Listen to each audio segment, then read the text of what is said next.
the Galaxy S25 Ultra or the Vivo X200 Pro, which is the best camera phone of 2025. Both these phones defeated the iPhone 16 Pro Max in their respective camera comparison tests. So today, let's find out which one wins the semi-final round to reach the grand finale against the Xiaomi 15 Ultra. This year's S25 Ultra has got a fresh new 50-megapixel ultra-wide camera, whereas all the remaining lenses are practically the same as last year.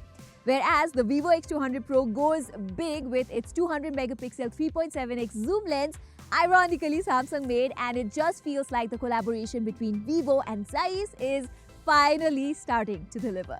Like always, I have divided this camera comparison into a total of 12 parts, so you definitely want to stick till the end to find out the final score.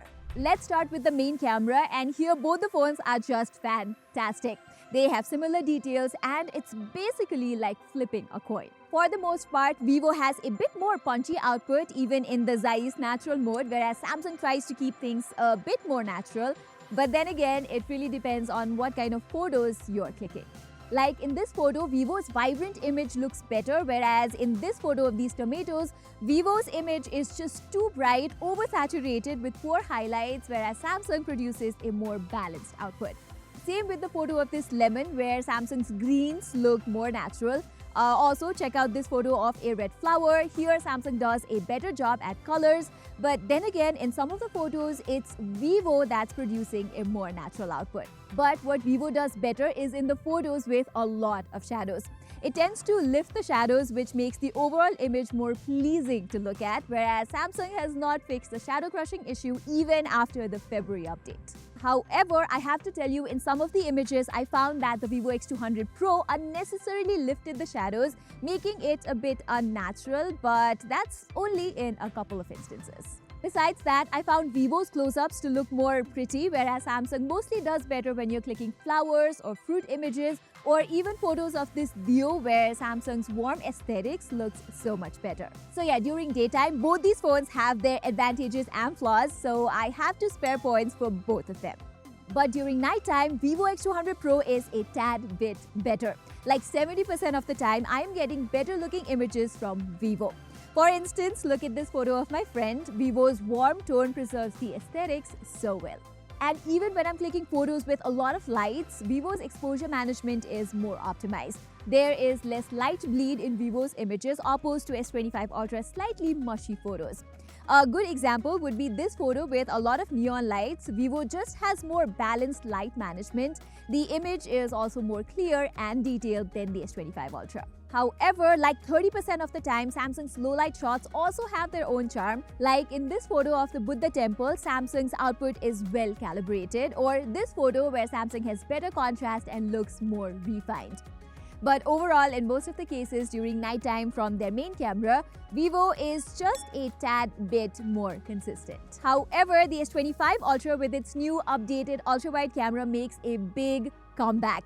Be it during daytime or low light, its ultra-wide-angle shots are just so much better than Vivo X200 Pros. It's wider, has better highlights in challenging conditions, and produces better colors too. Like in this image, you can see how Vivo has messed up with the exposure, whereas Samsung has a well-rounded result. Even during low-light conditions, Samsung's ultra-wide photos have better glare management, pleasing aesthetics, and overall nicer output. Samsung's wider output also gives that perspective of a wide-angle shot. So yeah, Samsung is clearly ahead here. Alright, let's talk about the zoom camera. And here, Samsung has two cameras for zooming, a 10-megapixel 3x telephoto lens and a 50-megapixel 5x periscope lens.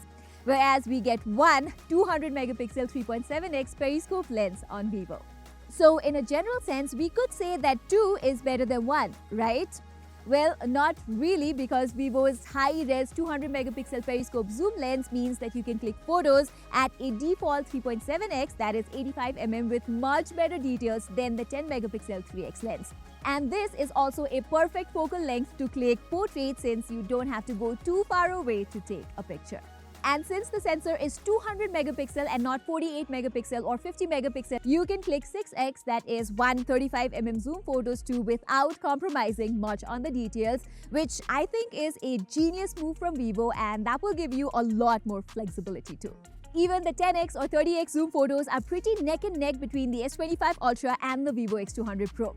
And check out this 100x zoom photo. The Vivo X200 Pro does a surprisingly better job here. It processes the noise very well even in low light conditions like this. Now, to be fair, Samsung usually does better if I'm clicking a photo with text on it. Its AI processing is slightly better in such scenarios, but overall, Vivo for me is the winner when it comes to zoom. These zoom cameras on both the devices are also responsible for taking portraits, and here too, Vivo is just so much better. I will admit Samsung has improved the portraits this year. It has better skin tone, a decent bokeh, but it just cannot match the Vivo X200 Pro's output. If you compare the 3.7x versus 3x portraits between these two phones, the S25 Ultra's images are grainy, whereas Vivo's output is just so much detailed. It's brighter, clearer, and looks more pleasing. Switching to the 5x portrait on Samsung and 6x on Vivo, you can instantly notice Vivo's output to be more likable. The shadow processing in the face is better, it's more clear, the natural bokeh and depth mapping Vivo is able to produce is just ahead of Samsung. It simply outshines the competition with stunning detail, fast focus, and good depth. Even the 2x portraits from the main camera is better on Vivo, so you could say that Vivo is truly the portrait king of mobile phones in 2025. It's just so much better than the competition. You also get tons of Zeiss filters and bokeh flares that Vivo provides in the camera app, like these black and white portraits, which again bring out absolutely spectacular results. Likewise, I am a huge fan of macro photos from the Vivo X200 Pro too. Unlike Samsung, which uses the ultra-wide camera, Vivo uses their periscope zoom lens, so I don't have to go too close to click a photo. Hence, it's easier to click, it does not block out lights, and there's so much more flexibility. I can even click 10x macros. When it comes to selfies, however, I will side with Samsung. There's just something about the skin tone that Samsung produces. It just looks so pleasing. Now, Vivo selfies are not bad either, but with Vivo, you will notice a little bit of smoothing in the skin and a little bit of excessive texture. Samsung, on the other hand, maintains very natural details. Also, 10 out of 10 times Samsung selfies have a more consistent color tone, while Vivo selfies sometimes make you look a little more yellow, and in case of darker skin, a little bit orange too. So it's definitely Samsung for me in this aspect. Likewise, the nice, pleasant skin tone extends to the selfie videos as well. Samsung has a slightly more natural-looking details, a tad better stabilization, and better highlight management. Again, the difference is not too huge for me to make a fuss about, but Samsung's videos do look more pleasing to the eyes than Vivo's. But when we talk about videos from the main camera, I have been impressed with Vivo. Now, I have to tell you, during daytime, both the phones perform very similarly with nice colors, good dynamic range, and stabilization. But during low light, Vivo's footages are brighter and cleaner. For some reason, Samsung favors this yellow tone in the videos, which isn't the most pleasing, while Vivo's colors look quite nice. Both phones have a little bit of glare issue though. But anyway, I am actually happy that brands like Vivo are giving such fierce competition to Samsung in the videography aspect, at least from the main camera. Because when it comes to the ultra-wide videos, Samsung's brand new 50-megapixel sensor does give Vivo a run for its money.